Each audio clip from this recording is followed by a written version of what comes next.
Osías Cebolla, bienvenido a Gente Bonita. Hola, muchas gracias, Bueno, África. ¿quién es Osías Cebolla? Bueno, Nauseas Cebolla es... Bueno, en principio soy un investigador en meditación, que llevo muchos años intentando entender por qué la meditación funciona, más allá de las explicaciones de tipo espiritual, intentando entender los mecanismos psicológicos que subyacen a la práctica meditativa. Y yo creo que esa sería como mi carta de presentación en el rol en el que me presento ante ti.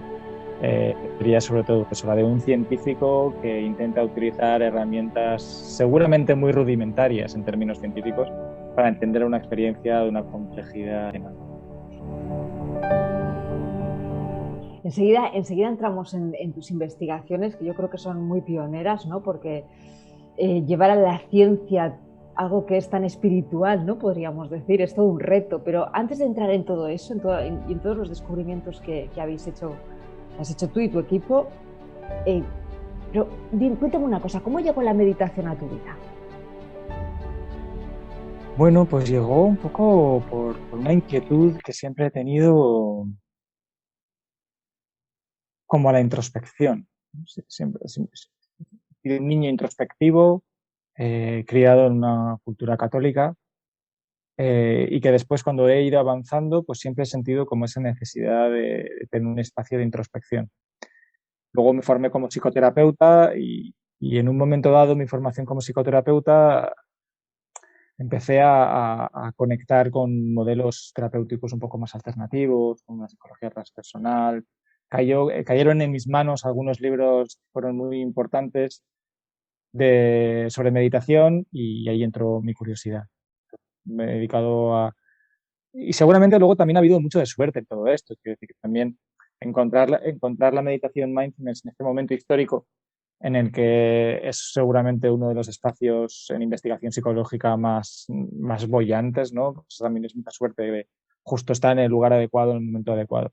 Pero la meditación sobre todo llegó a responder respuestas individuales, ¿no? De qué hago aquí en el mundo, y como necesidad de acceder a ese espacio interior de una manera amable. No sé cómo decirlo. Es como que muchas veces no sabemos cómo entrar. Yo no sabía cómo entrar dentro de mí, a buscar, a entender. Y a través de la meditación empecé a entender que era un marco idóneo para hacer eso.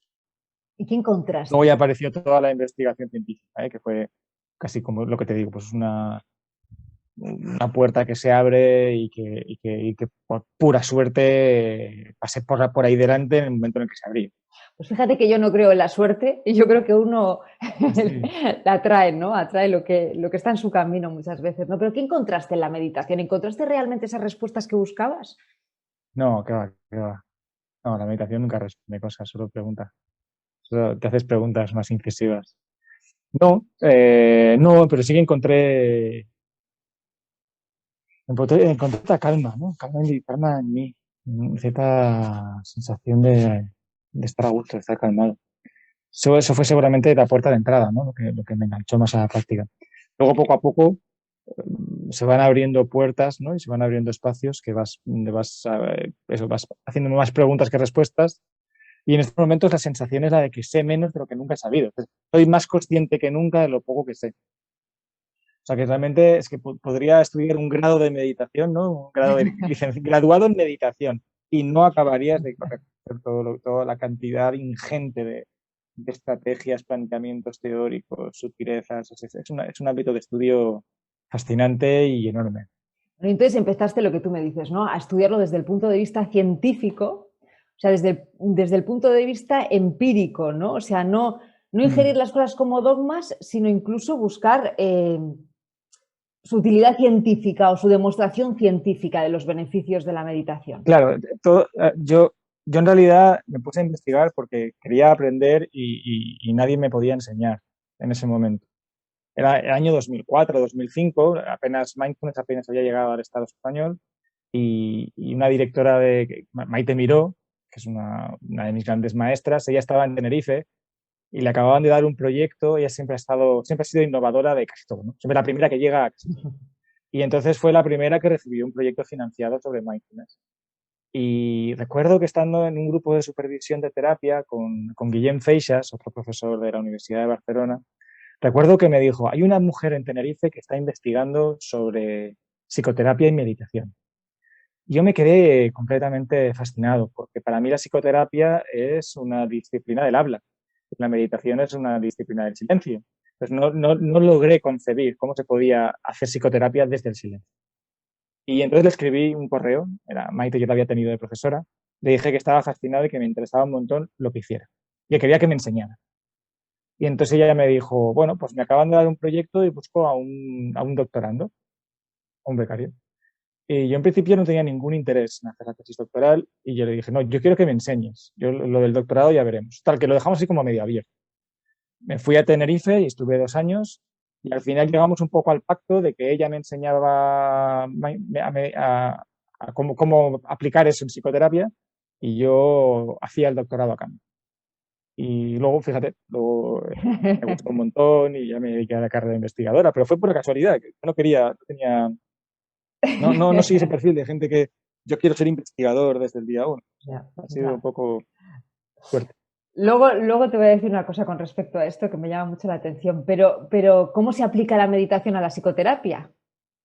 Fíjate qué pregunta, ¿eh? ¿Qué Wow. descubriste ahí? Claro, bueno, se aplica desde la comprensión de la meditación como una herramienta de autoobservación. Entonces ahí sí que tiene sentido, ¿no? La meditación o práctica de mindfulness lo que te permite es, te da el espacio para formar al paciente, también al terapeuta obviamente, para que entre dentro de sí mismo de una manera amable y haga lo que toda la vida ha hecho la psicoterapia, que es autoobservación. Lo que pasa es que la autoobservación siempre se hacía mediando por el terapeuta. Y lo que hace mindfulness es permitir que el paciente haga ese ejercicio de autoobservación de una manera amable, de una manera respetuosa, y por tanto es una fuente de información enorme para luego hacer el proceso terapéutico. Hay una cosa que me llama mucho la atención y por eso te decía antes que te lo quería preguntar, ¿no? Siempre estás diciendo, no, yo no quería, yo no había imaginado, ¿no? Pero fíjate que una de tus grandes aportaciones, si me permites decirlo, ¿no? Es unir el puente, ¿no? Entre la psicología positivista y la meditación. Uh-huh. Y incidiendo mucho y rompiendo incluso moldes, ¿no? Al decir que se ha abusado mucho del aquí y ahora, ¿no? Sino que lo importante que es imaginarnos cómo queremos ser dentro de 10 años. Sí, bueno, eso es un proyecto, el último proyecto, que es este Psicología Positiva Contemplativa, nace un poco por una crisis personal que tiene que ver con la paternidad y con las dificultades que me supone la paternidad para mantener una disciplina meditativa. Y entonces empezamos junto con David Alvear, empezamos a trabajar, él está en un proceso similar, y empezamos a trabajar a nivel casi filosófico, ¿no? No filosófico en términos de Dharma, sino filosófico en términos de qué tipo de estábamos proponiendo los instructores de mindfulness a la gente, ¿no? Y analizando un poco críticamente todo el discurso que se ha construido en el mindfulness académico occidental, del cual yo he sido partícipe desde el principio. Una de las cosas que nos dimos cuenta y que en la tradición ya incide mucho es la idea de que estar aquí y ahora es intrínsecamente bueno. Eso la tradición jamás lo ha dicho. Somos nosotros los que entendemos el aquí y ahora como una fuente de disfrute, que es como el fin del camino estar aquí y ahora. Y entonces nos dimos cuenta de que hablar de mindfulness exclusivamente como una herramienta para estar aquí y ahora era una lectura muy parcial de todo lo que mindfulness podía ofrecer. Mindfulness no solo es para estar aquí y ahora. Estar aquí y ahora es la base sobre la cual luego actuar. Y esa parte de luego actuar, esa parte ética de la acción, se había desdibujado en el discurso cultural de mindfulness. Y por eso nos propusimos hacer un proyecto donde incidiéramos más en el componente ético y bajábamos un poco la importancia de ese componente más hedónico de estar aquí ahora. Claro, pero Sin decir que sea, que no sea importante, pero que sí, queríamos darle menos importancia. claro, pero me surgen muchas preguntas, ¿no?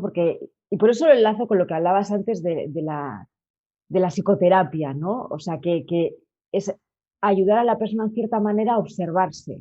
Y cuando se observa y descubre realmente sus patrones y sus creencias egoicas, entonces, y se consigue desprenderse de ellas, ahí hay un peligro, ¿no? O realmente vive en lo que es, o realmente puede construir otro yo ideal. Claro, por eso es la importancia de que haya un psicoterapeuta. Si hablamos del contexto clínico, la importancia de que haya un psicoterapeuta que esté haciendo un seguimiento del proceso. En el caso de que estamos en un contexto espiritual, es importante que haya un maestro o que haya una sangha que contenga y que dé un sentido a todo eso. Si estamos hablando de un contexto psicoeducativo, ahí ya la cosa se desdibuja un poco más sobre quién está un poco acotando o dando forma a aquello que la persona va descubriendo, pero bueno, también el instructor o el contexto o la formación. Por eso, a mí hay veces que esta historia de autoaprendizaje de mindfulness, de yo me descargo unos audios y me los pongo en casa y practico, eso creo que tiene muchas limitaciones.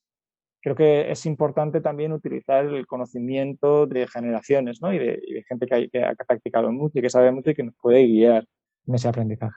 Y en uno de los puntos que tú incides mucho, ¿no? En las fases del mindfulness, ¿no? Están los cambios de perspectiva del self, ¿no? O sea, la diferencia entre esa visión egocentrada a una visión egodesprendida. Es decir, que a veces, muchas veces el sufrimiento, sufrimos porque tenemos esa visión superegoica. Si establecemos mal las fases de nuestra evolución, ¿no? Desde el punto de vista del mindfulness, desde el punto de vista de observador, desde el punto de vista de la persona que nos está ayudando en este proceso terapéutico, por ejemplo, podemos volver a caer en otro patrón egocéntrico. Claro, y no, de hecho la gente no cae ni siquiera en un patrón egocéntrico, sencillamente deja de meditar.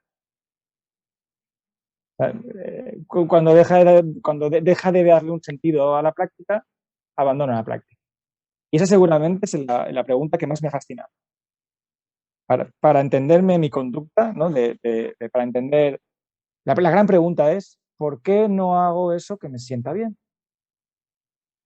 ¿Por qué no? Es una pregunta que lanza a todo el mundo. Creo que nadie se haya hecho nunca esa pregunta, ¿no? ¿Por qué, si yo sé lo que me sienta bien, por qué no lo hago?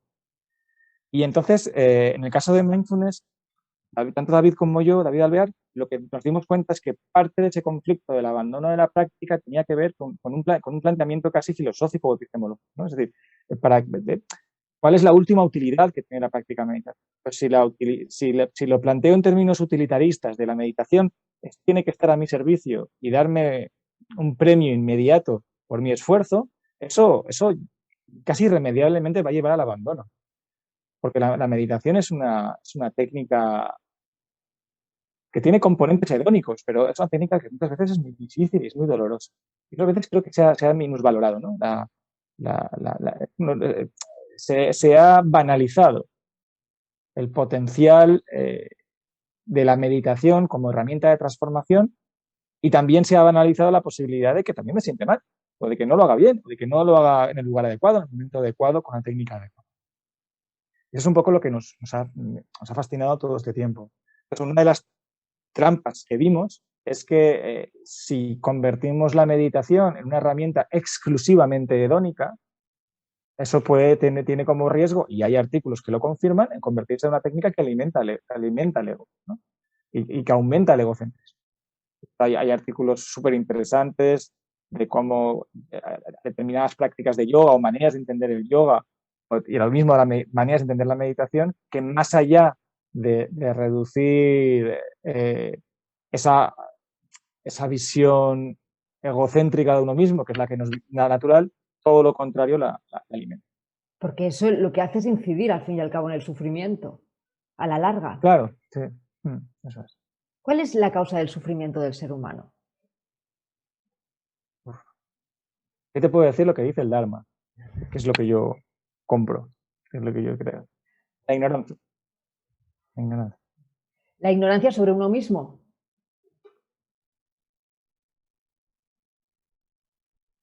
La ignorancia sobre la realidad, la ignorancia sobre... No sé, tuviéramos que hacerle una ecuación, la ignorancia igual a sufrimiento, ¿no? Por tanto, felicidad igual a sabiduría. Y entonces, esto lo dicen los presocráticos, ni siquiera es Dharma. Pero me parece que eso es lo que mejor resume el sufrimiento humano, ¿no? ¿La ignorancia sobre qué? La ignorancia sobre quién soy, la ignorancia sobre cómo funciona el mundo, la ignorancia sobre la muerte, la ignorancia sobre la vulnerabilidad. Si algo ha puesto el COVID, nos ha puesto delante a todo el mundo, es nuestra vulnerabilidad. O sea, pensar que no éramos vulnerables es ignorancia. Pensar que somos seres eternos, que no envejecen, eso todo es ignorancia, ¿no? No es una ignorancia, no sé la capital de Burkina Faso, es ignorancia en términos de comprensión de la realidad. Hay una cosa que Y me llama mucho la atención, ¿no? Con lo que hablábamos antes de esa parte ética, ¿no? De la meditación, o sea, ser mejor persona o tender a ser un yo ideal dentro de 10 años, ¿no? Me imagino que hay un punto ahí que me chirría a mí, entre el yo ideal y un nivel de conciencia más profundo. Quiero decir que el yo ideal se puede confundir con más egocentrismo. En cambio, un nivel de conciencia como más profundo va por otra vía, ¿no? O sea, es una mejor versión ya, mía, pero dando lo que está en mi esencia, ¿no? No buscando un ideal sobre mí misma. ya. Tengo que reconocerte que tengo dificultades para operativizar la palabra conciencia y para darle profundidad a la palabra conciencia. Eh, entonces, todo depende del paradigma en el que nos movamos. Eh, si partimos de una serie de premisas, llegaremos a una serie de conclusiones. Y si partimos de otras, llegaremos a otras conclusiones. Entonces, si entendemos la conciencia como una mayor comprensión de la interrelación de todos los fenómenos, de acuerdo. Entendemos la conciencia como algo que está fuera de mí, que yo me conecto. Es que, claro, depende de la tradición en la ¿A ti que qué es nos lo que más te movamos. convence? Porque tú has estudiado casi, bueno, prácticamente todas las tradiciones, vamos. Hmm, no lo sé, no lo sé. Creo que lo que se llama ahora, lo que has planteado, ¿no? Ten en cuenta que yo intento moverme siempre en un contexto psicológico, académico, que es el que yo me manejo y me siento cómodo. Pues yo cuando curioseo en el contexto espiritual lo hago con muchísimo respeto y muchísima distancia. En un contexto psicológico académico, yo creo que el modelo que ahora mismo me fascina es lo que se llama funcionamiento hipoegoico, o selflessness en inglés, o descentramiento. Esta idea de no convertirnos en seres autorreferenciales constantemente. Pero eso es la no Y dualidad. Eso es no dualidad. El en descentramiento que última tú llamas. instancia, en última instancia sí. Pero es que a mí, mi interés es que la meditación sea una herramienta que sea comprensible para todos. También para aquellos que no tienen, sobre todo para aquellas personas que no tienen un interés espiritual. Pues conceptos como no dualidad o conceptos me parecen fascinantes, pero no me sirven para acercar la meditación a donde quiero llevar. Vale, y lo quieres llevar a las Entonces, personas, digamos, que no están en un nivel espiritual, pero que necesitan conocerse a sí mismas para superar su sufrimiento. Por ejemplo, una persona con ansiedad. ¿Por dónde empezarías con una persona con ansiedad? Después de todos los estudios una persona con científicos que has ansiedad hecho. debería llamar a un psicoterapeuta. El psicoterapeuta debería de evaluar, debería de hacer un diagnóstico o el modelo que tenga, y dentro de las estrategias que utilice, seguramente una que podría ser muy útil, pero depende siempre del momento en el que se inicie, podría ser una intervención basada en mindfulness. ¿Por dónde Pero siempre empezaría esa dependiendo del... intervención?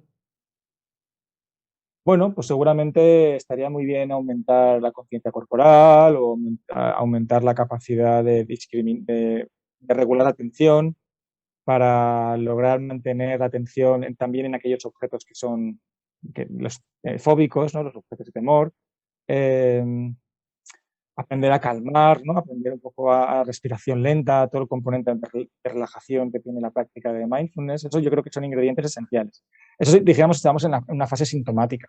Y luego, cuando desaparece la fase sintomática, y sería otro espacio, ¿no? Del uso de la meditación como herramienta de crecimiento o de protección para futuras crisis. Ahí digamos, podríamos aplicar mindfulness en un contexto más de reducción de síntomas y luego transformar la demanda hacia una intervención basada en mindfulness mucho más vital, ¿no? Mucho más biográfica. Empecemos por la atención. Hemos perdido la capacidad de centrarnos con tanta hiperestimulación que tenemos a nuestro alrededor. Quizás una de las grandes enfermedades de nuestro siglo. Claro, sin duda, sin duda. No sé si una enfermedad, pero desde luego es uno de los grandes síntomas de que estamos en un punto, en un momento axial de la historia de la humanidad. Estamos a punto de algo está cambiando, algo tiene que cambiar, ¿no? Algo va a cambiar, no sé en qué dirección y hacia cómo. Pero es verdad que la velocidad con la que vivimos se está llevando a lo que se llama sociedad del cansancio, ¿no? Todo el mundo está agotado. No sé si tú lo notas, África, pero yo voy por la calle, como también lo estoy yo, voy por la calle y ves a la gente que te hace cansado. Bueno, quizás lo que ves lo que está en ti, ¿eh? Ves lo que está en ti. Bueno, yo estoy en una fase de paternidad, el cansancio se va a poner. Pero vas a grandes ciudades y ves a la gente agotada, corriendo, estresada. Algo está pasando. Y es verdad que la atención seguramente es uno de los fenómenos que es más llamativo porque es un hábito que si no cultivas, no sabes manejarlo. De hecho, No es algo que nos venga dado. Dicen que las personas con mayor capacidad de atención son las personas más felices. Sí, sí, sí. Hay varios teóricos que plantean que la atención es la esencia y que la atención, un buen cultivo atencional sería suficiente.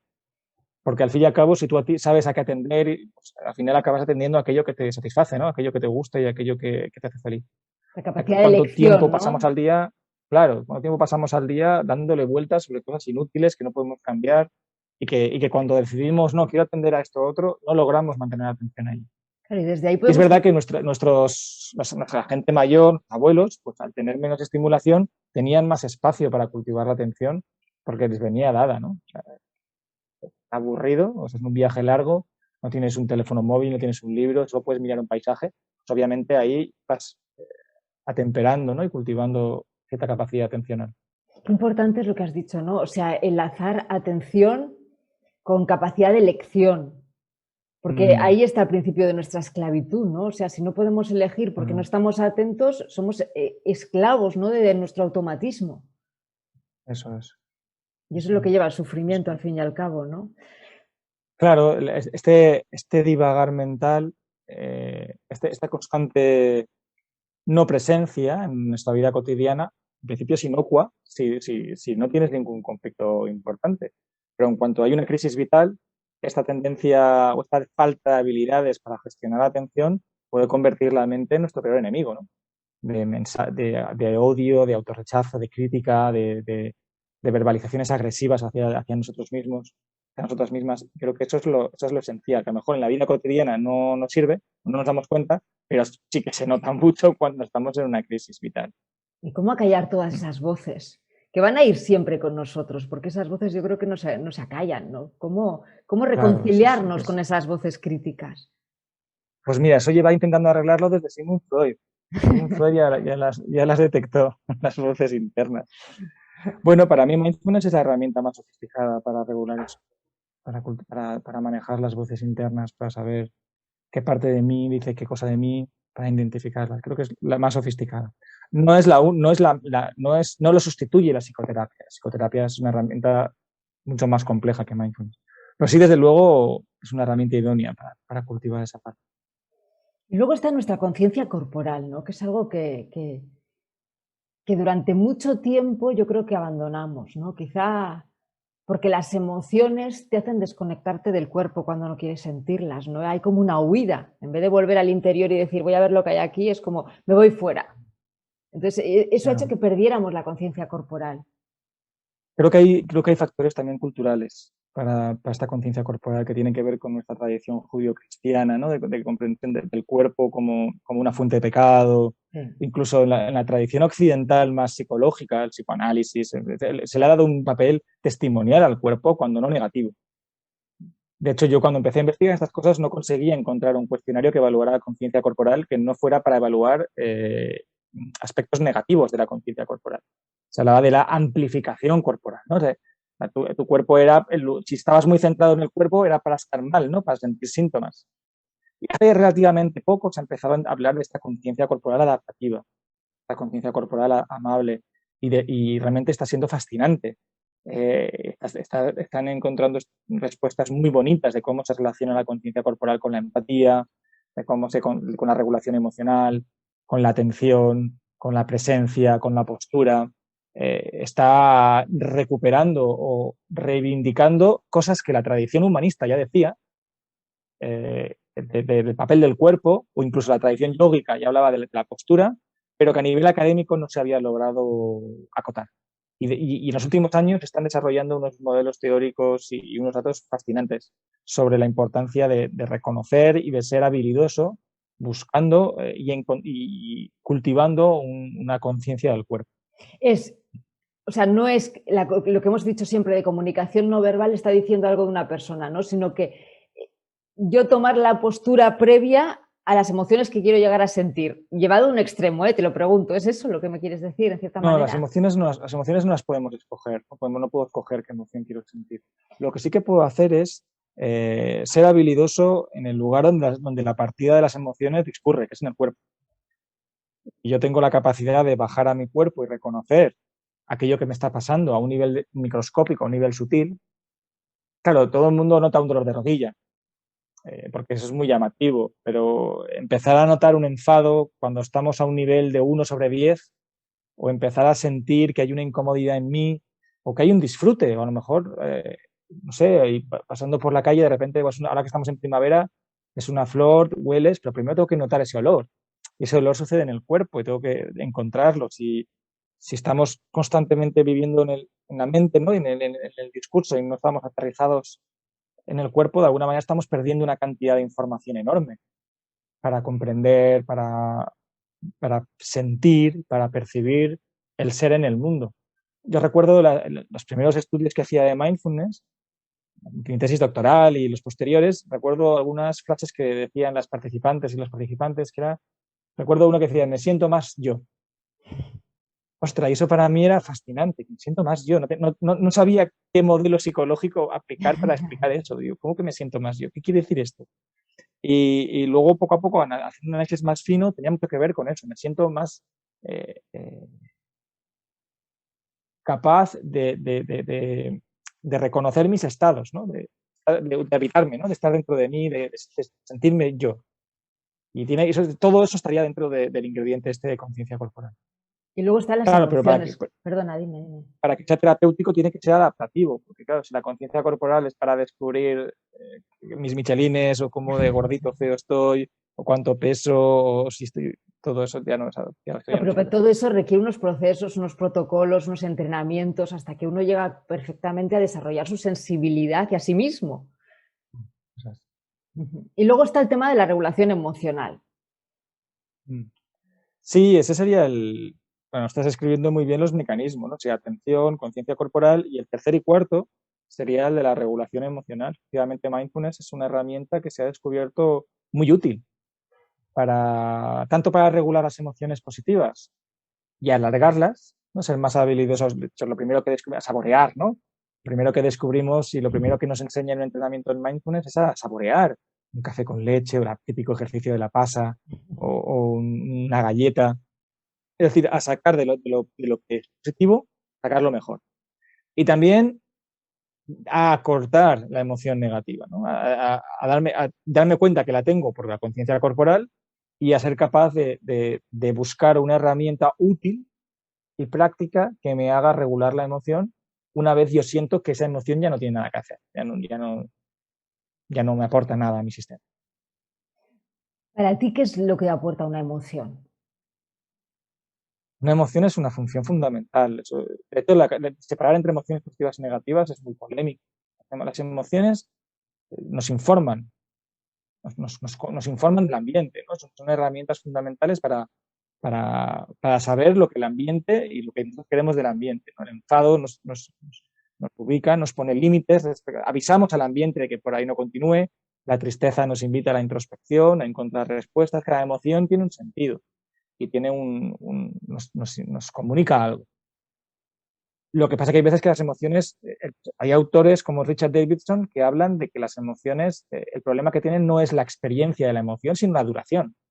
Él habla de la cronometría emocional, tiene que ver con cuánto tarda mi sistema en recuperar el equilibrio, ¿no? Las emociones rompen el equilibrio, sería cuánto tardo yo en recuperarme de la ira, o cuánto tardo yo en recuperarme de la tristeza, y cuánto me dura la alegría.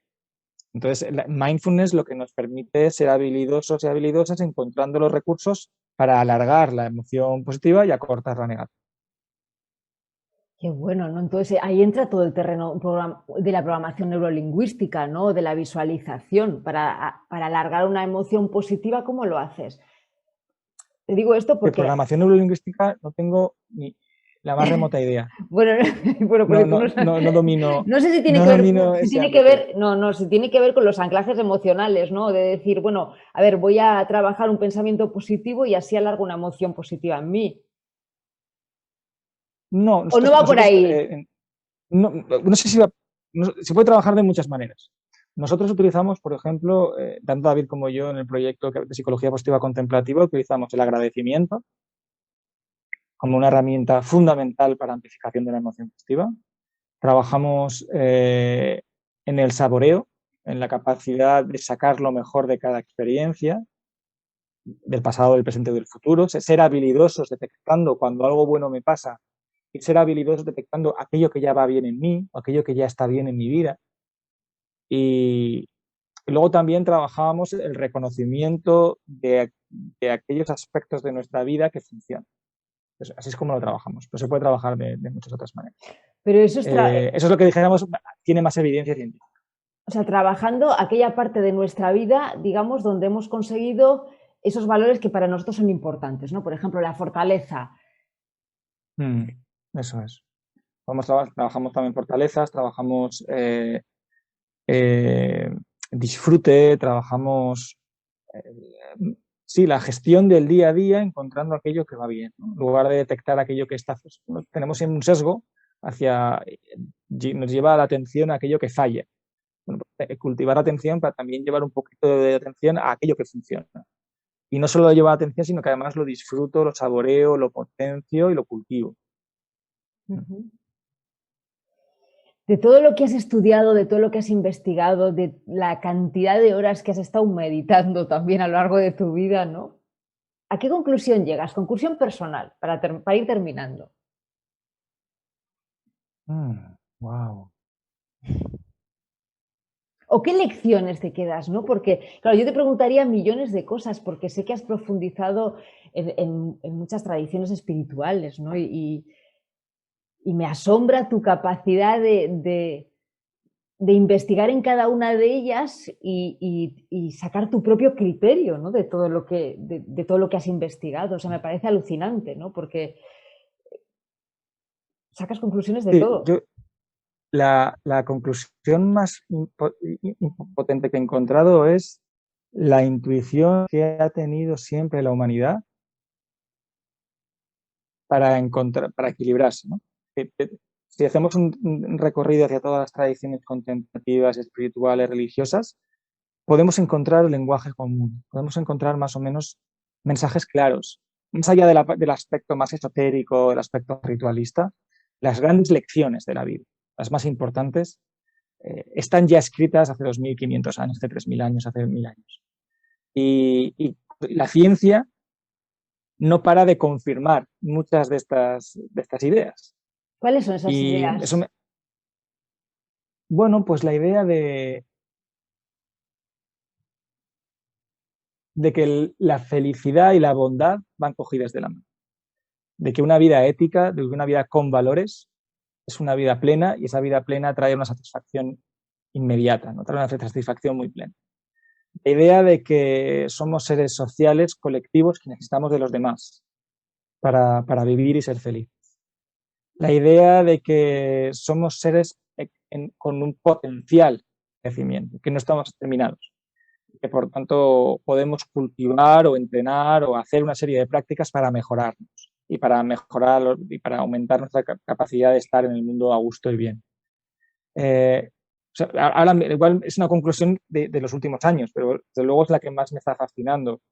toda la sabiduría perenne que hay, toda la sabiduría que hay en toda nuestra tradición cultural. Es verdad que hablo de tradición cultural básicamente occidental, pero en toda la tradición cultural y toda la sabiduría que hay en las tradiciones contemplativas me parece un recurso inabarcable ¿No para te da, comprender, estudiar y profundizar. no te da la sensación de que muchas cosas de las que se dicen ahora están de moda, que se han actualizado, ¿no? Ya las podías leer en Jesús, en Buda. Sin duda, sin duda, sin duda. En el caso del budismo es todavía más fascinante porque ya hablan de procesos mucho más, muy, muy, muy finitos, de procesos muy, muy sensibles.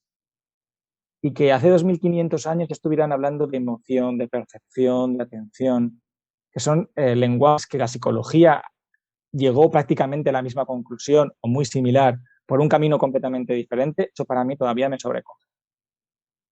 En el caso del cristianismo, todo el aspecto ético, todo el aspecto de cuidar a los demás, todo el aspecto de encontrar el bienestar a partir de la entrega, me parece fascinante y es un poco también lo que la ciencia está confirmando. Entonces, creo que la tradición, la ciencia y las tradiciones contemplativas acaban de empezar un romance y creo que va a traer grandes frutos para la humanidad. Claro, la ciencia va de la mano porque va demostrando empíricamente todo lo que se ha ido diciendo desde el punto de vista religioso, espiritual, como quieras llamarlo, ¿no? Claro, va demostrando, pero también va haciendo un ejercicio muy bonito, que es el ejercicio de alguna manera no voy a decir de limpiar, pero sí de acotar lo que es fe, lo que es creencia y lo que es una herramienta que sea universal, ¿no? La ciencia tiene algo que es un lenguaje muy universal, tú no necesitas tener fe para creer que la ciencia es una herramienta de descubrimiento. Y en cambio, las tradiciones contemplativas, muchas de ellas sí que te piden cierto compromiso o cierta fe. Entonces, la ciencia, en la sociedad en la que vivimos, es la herramienta que está resultando más revolucionaria para mejorar la calidad de vida de las personas. Seguramente las religiones, tal y como están desarrolladas, han dejado de ser para muchos de nosotros útiles. Estamos en una fase de transformación. Estamos cambiando las religiones, convirtiéndolas en otra cosa. Todas, ¿eh? Y las que no se quedarán acotadas en espacios mínimos con una relevancia mínima. Y seguramente es ese diálogo ciencia-religión lo que va a transformar ambas cosas, ¿no? La religión y la ciencia. Eso te iba a decir, ¿dónde termina este romance, ¿no? Entre ciencia y religión, ¿dónde crees que va a terminar? Con la fusión, claro. No todo. Una bonita forma de terminar esa conversación, Ausías. Está bien, sí. Una frase para terminar, venga, para quien nos esté viendo. Bueno, creo que la meditación es la herramienta más sofisticada que ha creado la humanidad para hacernos mejores personas. Qué bueno. Pues con eso nos quedamos. Muchísimas gracias, Ausías Cebolla, ha sido un placer. A ti. Muchas gracias, África.